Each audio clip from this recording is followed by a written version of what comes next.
ओम शांति। 1 जनवरी 2023 के अव्यक्त महावाक्य रिवाइज कोर्स 26 मार्च 1993। सार: अव्यक्त वर्ष में लक्ष्य और लक्षण को समान बनाओ। आज निराकारी और आकारी बाप दादा सर्वश्रेष्ठ ब्राह्मण आत्माओं को आकार रूप से और साकार रूप से देख रहे हैं। साकार रूप वाली आप सभी आत्माएं भी बाप के सम्मुख हो और आकारी रूपधारी बच्चे भी सम्मुख हैं।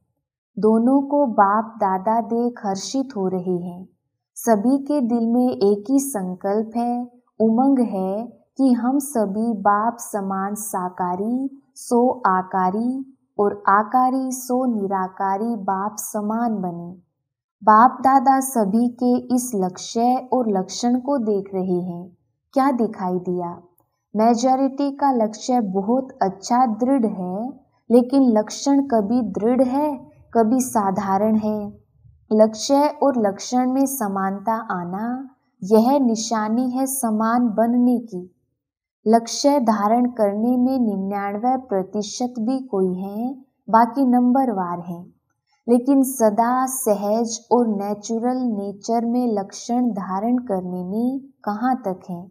इसमें माइनॉरिटी 90% तक है, बाकी और नंबरवार हैं। तो लक्ष्य और लक्षण में और लक्षण को भी नेचुरल और नेचर बनाने में अंतर क्यों है? समय प्रमाण, सर्कमस्टांस प्रमाण, समस्या प्रमाण कई बच्चे पुरुषार्थ द्वारा अपने लक्ष्य और लक्षण को समान भी बनाते हैं, लेकिन ये नेचुरल और नेचर हो जाए उसमें अभी और अटेंशन चाहिए। यह वर्ष अव्यक्त फरिश्ता स्थिति में स्थित रहने का मना रहे हो। यह देख बाप दादा बच्चों के प्यार और पुरुषार्थ दोनों को देख देख खुश होते हैं। वाह बच्चे वाह का गीत भी गाते हैं। साथ साथ अभी और आगे सर्व बच्चों के लक्ष्य और लक्षण में समानता देखना चाहते हैं। आप सब भी यही चाहते हो ना? बाप भी चाहते, आप भी चाहते, फिर बीच में बाकी क्या है? वह भी अच्छी तरह से जानते हो। आपस में वर्कशॉप करते हो ना? बाप दादा ने लक्ष्य और लक्षण में अंतर होने की विशेष एक ही बात देखी। चाहे आकारी फरिश्ता, चाहे निराकारी निरंतर नेचुरल नेचर हो जाए, इसका मूल आधार है निरअहंकारी बनना। अहंकार अनेक प्रकार का है। सबसे विशेष कहने में बल एक शब्द देह अभिमान है, लेकिन देह अभिमान का विस्तार बहुत है। एक है मोटे रूप में देह अभिमान, जो कई बच्चों में नहीं भी है। चाहे स्वयं की देह, चाहे औरों की देह, अगर औरों की देह का भी आकर्षण है, वो भी देह अभिमान है। कई बच्चे इस मोटे रूप में पास हैं। मोटे रूप से देह के आकार में लगाव व अभिमान नहीं है, परंतु इसके साथ साथ देह के संबंध से अपने संस्कार विशेष हैं, बुद्धि विशेष है, गुण विशेष है, कोई कलाएं विशेष हैं, कोई शक्ति विशेष है। उसका अभिमान अर्थात अहंकार, नशा, रोब, ये सूक्ष्म देह अभिमान है। अगर इन सूक्ष्म अभिमान में से कोई भी अभिमान है, तो ना आकारी फरिश्ता नेचुरल निरंतर बन सकते, ना निराकारी बन सकते, क्योंकि आकारी फरिश्ते में भी देह अभान नहीं है, डबल लाइट है। देह अहंकार निराकारी बनने नहीं देगा। सभी ने इस वर्ष अटेंशन अच्छा रखा है, उमंग उत्साह भी है, चाहना भी बहुत अच्छी है। चाहते भी हैं, लेकिन आगे और अटेंशन प्लीज। चेक करो, किसी भी प्रकार का अभिमान व अहंकार नेचुरल स्वरूप से पुरुषार्थी स्वरूप तो नहीं बना देता है।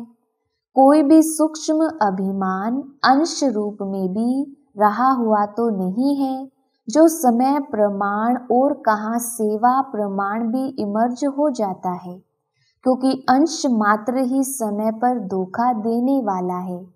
इसलिए इस वर्ष में जो लक्ष्य रखा है, बाप दादा यही चाहते हैं कि लक्ष्य संपन्न होना ही है। चलते चलते कोई विशेष स्थूल रूप में उस दिन उस समय कोई भूल भी नहीं करते हो, लेकिन कभी कभी ये अनुभव करते हो ना कि आज व अभी ना मालूम क्या है, जो जैसी खुशी होनी चाहिए वैसी नहीं है। ना मालूम आज अकेलापन व निराशा व व्यर्थ संकल्पों का अचानक तूफान क्यों आ रहा है। अमृत वेला भी किया, क्लास भी किया, सेवा भी, जॉब भी किया, परंतु ये क्या हो रहा है? कारण क्या होता है? मोटे रूप को तो चेक कर लेते हो और उसमें समझते हो कि कोई गलती नहीं हुई, लेकिन सूक्ष्म अभिमान के स्वरूप का अंश सूक्ष्म में प्रकट होता है। इसलिए कोई भी काम में दिल नहीं लगेगी, वैराग्य उदास उदास फील होगा। या तो सोचेंगे कोई एकांत के स्थान पर चले जाएं, या सोचेंगे सो जाएं, रेस्ट में चले जाएं, या परिवार से किनारा कर लें थोड़े टाइम के लिए। इन सब स्थितियों का कारण अंश की कमाल होती है। कमाल नहीं कहो, धमाल ही कहो। तो संपूर्ण निरअहंकारी बनना अर्थात आकारी निराकारी सहज बनना। जैसे कभी कभी दिल नहीं होती कि क्या सदा एक ही दिनचर्या में चलना है, चेंज तो चाहिए ना चाहते भी ये स्थिति आ जाती है। जब निरअहंकारी बन जाएंगे तो आकारी और निराकारी स्थिति से नीचे आने की दिल नहीं होगी, उसी में ही लवलीन अनुभव करेंगे, क्योंकि आपकी ओरिजिनल अनादि स्टेज तो निराकारी है ना। निराकार आत्मा ने इस शरीर में प्रवेश किया है, शरीर ने आत्मा में नहीं प्रवेश किया, आत्मा ने शरीर में प्रवेश किया। तो अनादि ओरिजिनल स्वरूप तो निराकारी है ना, कि शरीरधारी है। शरीर का आधार लिया, लेकिन लिया किसने? आप आत्मा ने। निराकार ने साकार शरीर का आधार लिया। तो ओरिजिनल क्या हुआ, आत्मा या शरीर? आत्मा, ये पक्का है। तो ओरिजिनल स्थिति में स्थित होना सहज है या आधार लेने वाली स्थिति में सहज? अहंकार आने का दरवाजा एक शब्द है, वो कौन सा? मैं। तो यह अभ्यास करो, जब भी मैं शब्द आता है तो ओरिजिनल स्वरूप सामने लाओ। मैं कौन? मैं आत्मा या फलाना फलानी। औरों को ज्ञान देते हो ना, मैं शब्द ही उड़ाने वाला है, मैं शब्द ही नीचे ले आने वाला है। मैं कहने से ओरिजिनल निराकार स्वरूप याद आ जाए, ये नेचुरल हो जाए, तो यह पहला पाठ सहज है ना। तो इसी को चेक करो, आदत डालो। मैं सोचा और निराकारी स्वरूप स्मृति में आ जाए। कितनी बार मैं शब्द कहते हो, मैंने यह कहा, मैं यह करूँगी, मैं यह सोचती हूँ। अनेक बार मैं शब्द यूज करती हूँ। तो सहज विधि यह है निराकारी व आकारी बनने की। जब भी मैं शब्द यूज करो, फौरन अपना निराकारी ओरिजिनल स्वरूप सामने लाओ। ये मुश्किल है व सहज है? फिर तो लक्ष्य और लक्षण समान हुआ ही पड़ा है। सिर्फ यह युक्ति निरअहंकारी बनाने का सहज साधन अपना करके देखो। यह देह भान का मैं समाप्त हो जाए, क्योंकि मैं शब्द ही देह अहंकार में लाता है। और अगर मैं निराकारी आत्मा स्वरूप हूँ, यह स्मृति में लाएंगे तो यह मैं शब्द ही देह भान से परे ले जाएगा। ठीक है ना? सारे दिन में 25-30 बार तो जरूर कहते होंगे। बोलते नहीं हो तो सोचते तो होंगे, मैं यह करूँगी, मुझे ये करना है। प्लान भी बनाते हो तो सोचते हो ना।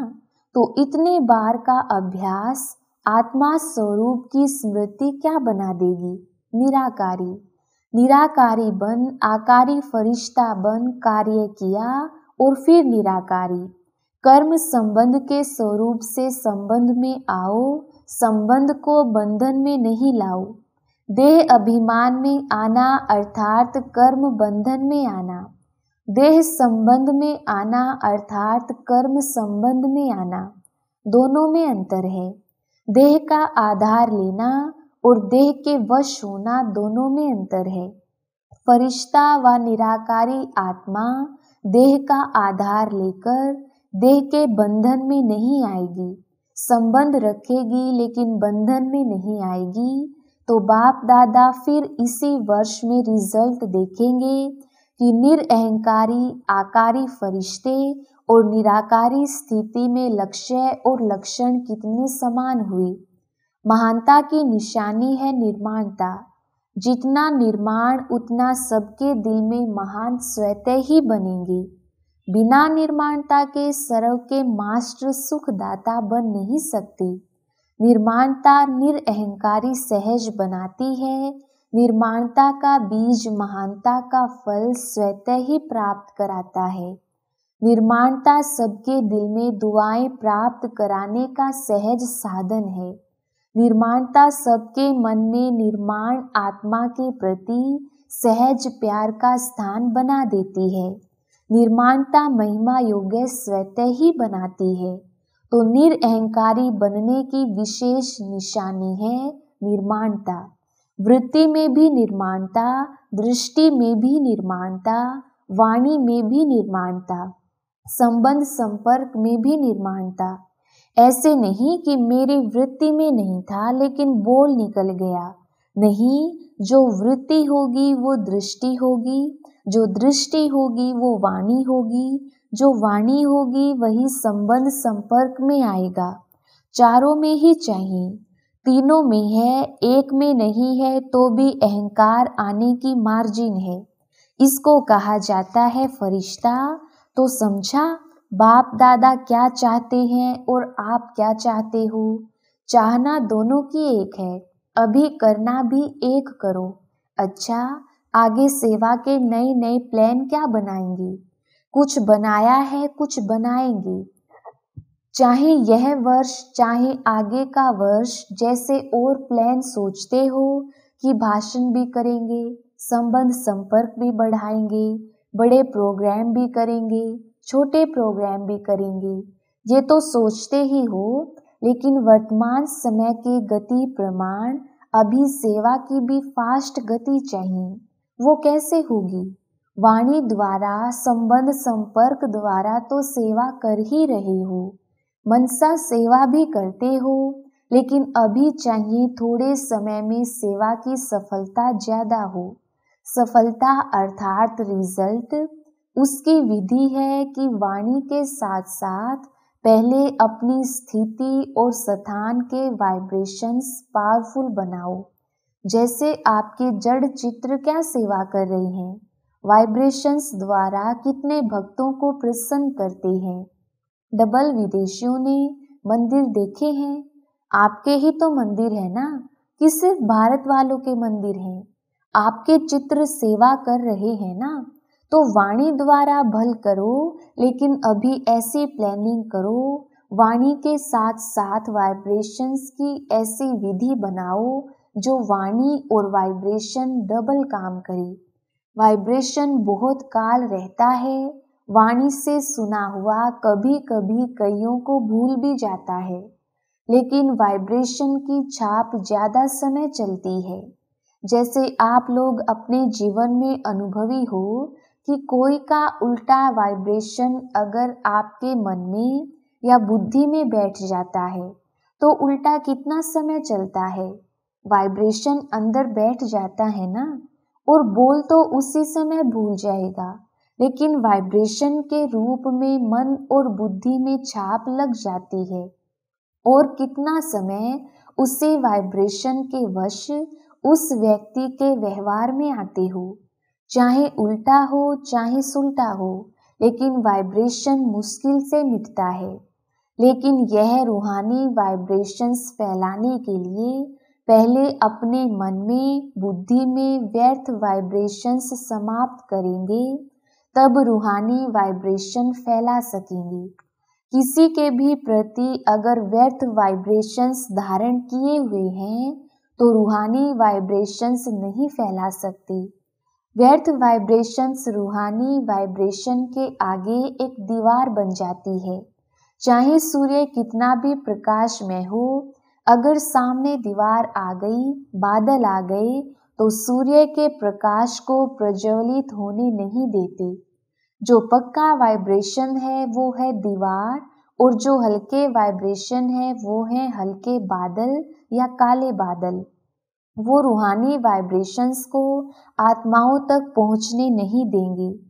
जैसे सागर में कोई जाल डालकर अनेक चीजों को एक ही बार इकट्ठा कर देते हैं, या कहाँ भी अपनी जाल फैलाकर एक समय पर अनेकों को अपना बना लेते हैं, तो वाइब्रेशंस एक ही समय पर अनेक आत्माओं को आकर्षित कर सकते हैं। वाइब्रेशंस वायुमंडल बनाते हैं, तो आगे की सेवा में वृत्ति द्वारा रूहानी वाइब्रेशन से साथ साथ सेवा करो, तभी फास्ट होगी। वाइब्रेशन और वायुमंडल के साथ साथ वाणी की भी सेवा करेंगे तो एक ही समय पर अनेक आत्माओं का कल्याण कर सकते हो। बाकी प्रोग्राम्स के लिए आगे भी बनी बनाई स्टेज का प्रयोग और ज़्यादा करो, उसको और बढ़ाओ।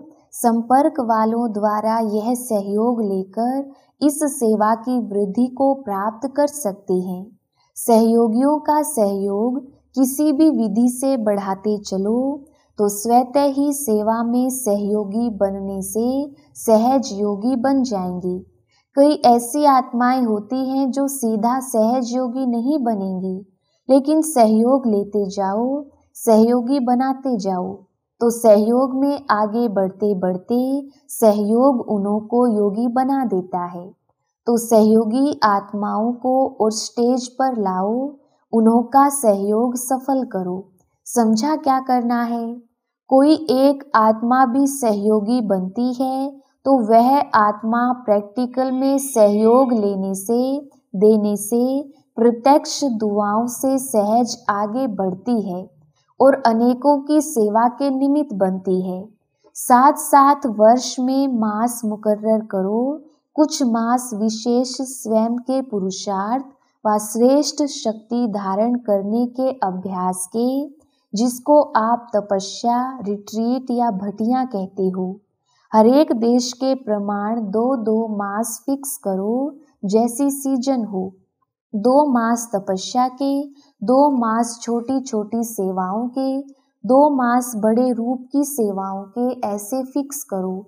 ऐसे नहीं कि 12 मास सेवा में इतने बिजी हो जाओ जो स्वयं की प्रगति के लिए टाइम कम मिले।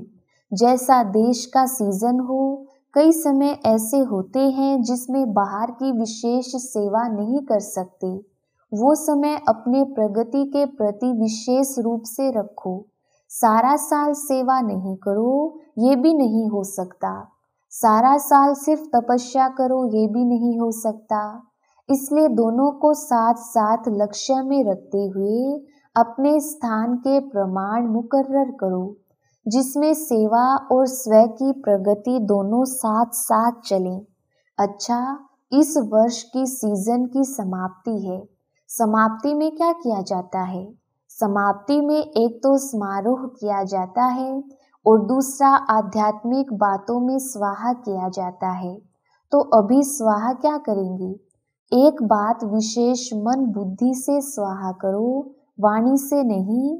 सिर्फ पढ़ लिया वह नहीं, मन बुद्धि से स्वाहा करो। फिर देखो स्वयं और सेवा में तीव्र गति कैसे होती है। तो आज की लहर है किसी भी आत्मा के प्रति व्यर्थ वाइब्रेशन को स्वाहा करो। स्वाहा कर सकते हो कि थोड़ा थोड़ा रहेगा? ऐसे नहीं समझो यह है ही ऐसा, तो वाइब्रेशन तो रहेगा ना, कैसा भी हो। लेकिन आप नेगेटिव वाइब्रेशन को बदल पॉजिटिव वाइब्रेशन रखेंगे तो वह आत्मा भी नेगेटिव से पॉजिटिव में आ ही जाएगी, आनी ही है। क्योंकि जब तक यह व्यर्थ वाइब्रेशन मन बुद्धि में है तो फास्ट गति की सेवा हो ही नहीं सकती। वृत्ति द्वारा रूहानी वाइब्रेशंस फैलाने हैं, वृत्ति है रॉकेट जो यहाँ बैठे बैठे जहाँ भी चाहो जितना भी पावरफुल परिवर्तन करने चाहो वह कर सकते हो। यह रूहानी रॉकेट है, जहाँ तक जितनों को पहुँचाना चाहो उतना पावरफुल वृत्ति से वाइब्रेशन से वायुमंडल बना सकते हो। चाहे वो रियल में रोंग भी हो, लेकिन आप उसका रोंग धारण नहीं करो। रोंग को आप क्यों धारण करते हो? ये श्रीमत है क्या? समझना अलग चीज है। नॉलेजफुल भले बनो, लेकिन नॉलेजफुल के साथ पावरफुल बनकर के उसको समाप्त कर दो। समझना अलग चीज है, समाना अलग चीज है, समाप्त करना और अलग चीज है। भल समझते हो ये रोंग है, ये राइट है, ये ऐसा है, लेकिन अंदर वह समाओ नहीं। समाना आता है, समाप्त करना नहीं आता है। ज्ञान अर्थात समझ, लेकिन समझदार उसको कहा जाता है जिसको समझना भी आता हो और मिटाना भी आता हो, परिवर्तन करना भी आता हो। इस वर्ष में मन और बुद्धि को बिल्कुल व्यर्थ से फ्री करो। यही फास्ट गति को साधारण गति में ले आती है। इसलिए ये समाप्ति समारोह करो, अर्थात स्वाहा करो। बिल्कुल क्लीन कैसा भी है, लेकिन क्षमा करो। शुभ भावना, शुभ कामना की वृत्ति से शुभ वाइब्रेशंस धारण करो, क्योंकि लास्ट में आगे बढ़ते हुए यही वृत्ति वाइब्रेशन आपकी सेवा बढ़ाएगी। तब जल्दी से जल्दी कम से कम 9 लाख बना सकेंगे। समझा क्या स्वाहा करना है? व्यर्थ वृत्ति, व्यर्थ वाइब्रेशन स्वाहा। फिर देखो नेचुरल योगी और नेचर में फरिश्ता बने ही हुए हैं। इस अनुभव पर रिट्रीट करो, वर्कशॉप करो। कैसे होगा? नहीं, ऐसे होगा। अच्छा, सदा स्वयं को बार बार ओरिजिनल स्वरूप मैं निराकारी हूँ ऐसे निश्चय और नशे में उड़ने वाले, सदा निर्माणता द्वारा महानता की प्राप्ति के अनुभवी आत्माएं, ऐसे निर्माण सदा महान और सदा आकारी निराकारी स्थिति को नेचर और नेचुरल बनाने वाले सर्वश्रेष्ठ आत्माओं को बाप दादा का बहुत बहुत बहुत याद, प्यार और नमस्ते। हम रूहानी बच्चों की रूहानी बाप दादा को याद, प्यार और नमस्ते जी। वरदान: इस मरजीवा जीवन में सदा संतुष्ट रहने वाले इच्छा मात्रम अविद्या भव। विस्तार: आप बच्चे मरजीवा बने ही हो सदा संतुष्ट रहने के लिए। जहाँ संतुष्टता है वहाँ सर्वगुण और सर्व शक्तियाँ हैं, क्योंकि रचयिता को अपना बना लिया तो बाप मिला, सब कुछ मिला। सर्व इच्छाएं इकट्ठी करो, उनसे भी पदम गुणा ज्यादा मिला है। उसके आगे इच्छाएं ऐसे हैं जैसे सूर्य के आगे दीपक। इच्छा उठने की तो बात ही छोड़ो, लेकिन इच्छा होती भी है यह क्वेश्चन भी नहीं उठ सकता। सर्व प्राप्ति संपन्न है, इसलिए इच्छा मात्रम अविद्या सदा संतुष्ट मणि है। स्लोगन: जिनके संस्कार इजी हैं वे कैसी भी परिस्थिति में स्वयं को मोल्ड कर लेंगे। अच्छा, ओम शांति।